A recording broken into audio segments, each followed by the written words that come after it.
So my day's starting out like hell. I have no hot water. I'm borrowing a vehicle.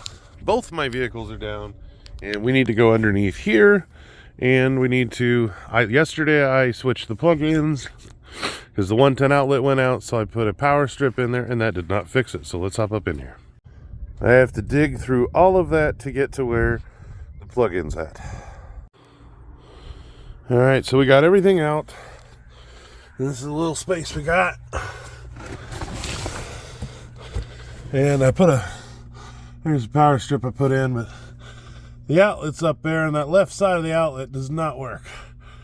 So we gotta fix that later. I'm gonna throw an extension cord to let the space heater run. It's gonna get cold in the next few days, but I also just need a water heater. All right, we got the space heater fixed out with a extension cord, and water heater is plugged back in again. So now we should have hot water. So let's put all this stuff.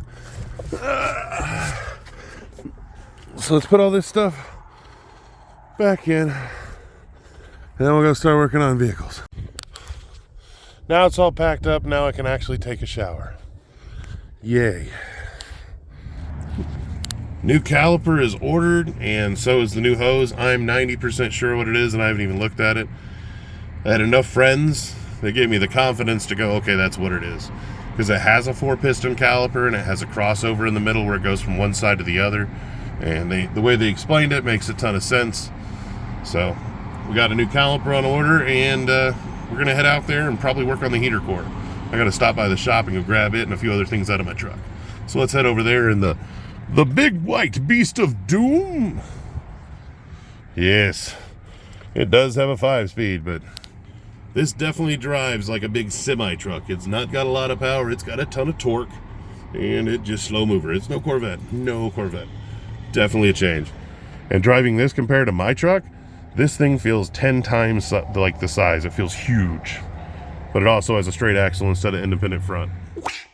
Since we're waiting on parts for this girl, we are going to put other things on, like this right here for the headlights. We'll get rid of those vacuum controlled. We'll put on some of these electric versions and get them wired in. We also have the heater core up here, and we'll actually get heat in this car, so we might actually make it livable. Yay! So we are pulling the seat out so we can get to the heater core, which is up in there. So evidently I got to pull the seat. I got to pull off that side panel. I have to pull off that side panel. This has to come loose. Like it's shoved over. This comes out. Pull the glove box out. So it just took me about, I'm gonna say, hour to just get the seat to move forward. So yeah, about that. I hope everything's not that hard. I know it's a car from 81 and it's only got 60,000 miles, but I hope everything doesn't fist fight me on the way out, because I would like to have heat. All right, we got the seat out finally. Now we're going to start pulling some other screws and getting the center console out and taking that glove box apart. So I've been reading the paperwork on like how to put these things in. It's a little crazy. Just a bit crazy. There's only like 7 pages of notes. All kinds of do this, do that, and yeah, and they got big letters, do not rotate the motors. I may have already rotated the motors. Please do not drill in the radiator. I did not drill in the radiator. I did have followed that one, but I did spin the spinnies. I mean, like, look at them. You just want to spin the knob. That is a knob that you want to spin. I spun them. Not sure what that means, but I'll figure out my repercussions later. I did spin the knob. Don't spin the knobs. Most of you have probably never seen the original like stuff that holds those headlights up. That's them right there. They're freaking huge. And there's like a coffee can looking thing down in the middle, and you got that one. It is just like you pop your hood and like, look at my big cans. It's fucking stupid. Gonna lose like 50 pounds by pulling all that stuff off. So I'm curious, you guys, like, what are your dream cars? Right now I'm taking a break from working on her. And this right here is the Redneck's dream truck, 65 Chevy. It's getting an LS swap. You know, she's a real sweetheart. We've been doing a lot of work to it and doing the wiring harness. This is my dream car, my number 3 on my list.